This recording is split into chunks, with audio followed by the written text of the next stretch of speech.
দেশের সবচেয়ে ভয়ঙ্কর এবং আলোচিত অপরাধীদের একজন সুব্রত বাইন এবার অবশেষে গ্রেফতার হয়েছেন তিনি। তদন্তকারী সংস্থার হাতে ধরা পড়ার পর রিমান্ডে একে একে ফাঁস করেছেন এমন সব চাঞ্চল্যকর তথ্য যা শুনে স্তম্ভিত হয়ে গেছে গোয়েন্দা দপ্তর থেকে শুরু করে রাজনৈতিক মহল পর্যন্ত।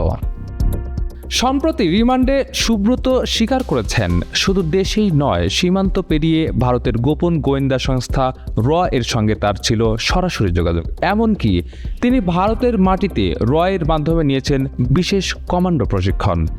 এখানেই শেষ নয়, সুব্রত জানায় প্রশিক্ষণ শেষের পর তাকে পাঠানো হয়েছিল দুবাই এবং নেপালে। সেখানে তিনি পালন করেছেন বেশ কয়েকটি স্পর্শকাতর মিশনের দায়িত্ব। তদন্ত সংশ্লিষ্ট সূত্র জানায় সুব্রত বাইন স্বীকার করেছেন যে দেশে একাধিক রাজনৈতিক টার্গেট কিলিং মিশনে সরাসরি অংশ নিয়েছেন তিনি। বিশেষ করে যুক্তরাজ্যে অবস্থানরত একটি রাজনৈতিক দলের শীর্ষ নেতাকে হত্যার জন্য তাকে দায়িত্ব দেওয়া হয়েছিল একজন সাবেক স্বরাষ্ট্রমন্ত্রীর পক্ষ থেকে। রিমান্ডে আরও একটি ভয়ঙ্কর তথ্য বের হয়ে আসে। রয়ের পক্ষ থেকে সুব্রতের কাছে পাঠানো হয়েছিল একটি অত্যাধুনিক স্যাটেলাইট ফোন।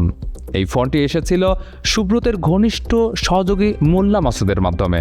এই ফোন ব্যবহার করে দেশ এবং বিদেশের বিভিন্ন সন্ত্রাসী ও রাজনৈতিক সংযোগকারীদের সঙ্গে যোগাযোগ রাখতেন সুব্রত বাইন। এদিকে আল জাজিরার অনুসন্ধানী রিপোর্টার জুলকার নাইন সায়েরও কয়েক বছর আগেই এই সুব্রত বাইনের বিষয়ে বিস্তৃত তদন্ত প্রতিবেদন প্রকাশ করেছিলেন। সেই রিপোর্টে উঠে এসেছিল তার ভারতীয় প্রশিক্ষণ, বাংলাদেশের সন্ত্রাসী কর্মকাণ্ড ও চাঁদাবাজি নেটওয়ার্কের নানা ভয়ঙ্কর তথ্য।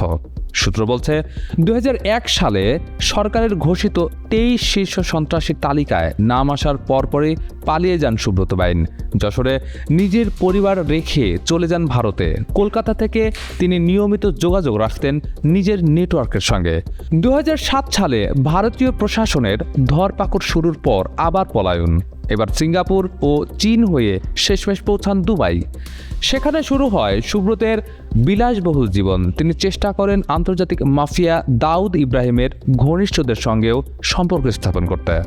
সবশেষে 2023 সালের ফেব্রুয়ারিতে ভারতের STF তাকে কলকাতা থেকে গ্রেফতার করে বাংলাদেশে হস্তান্তর করে।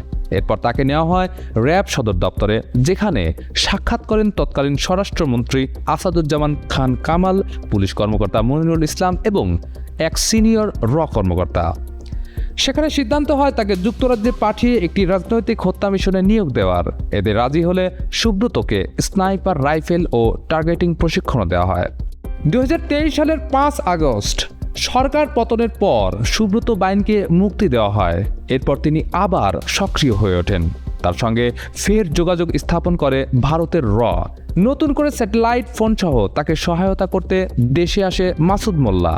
তদন্তে জানা গেছে এই দুই শীর্ষ সন্ত্রাসের সঙ্গে যোগাযোগ রাখছে নেপালে পলাতক থাকা আরেক কুখ্যাত অপরাধী লেদার লিটন।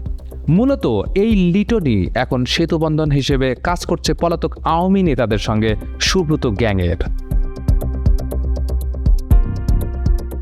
এই মুহূর্তে ডিবির যুগ্ম কমিশনার মোহাম্মদ নাসিরুল ইসলাম জানিয়েছেন সুব্রত বাইন ও তার সহযোগীদের জিজ্ঞাসাবাদ চলছে।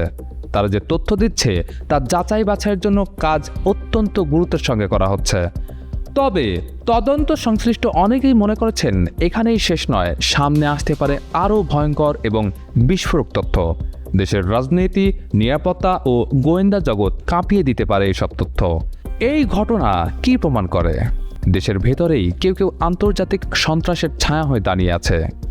এমন মন্তব্যে জানান আপনার মতামত। আর এমন ভয়ঙ্কর ও চাঞ্চল্যকর প্রতিবেদন পেতে চোখ রাখুন ডেইলি মিন্টে।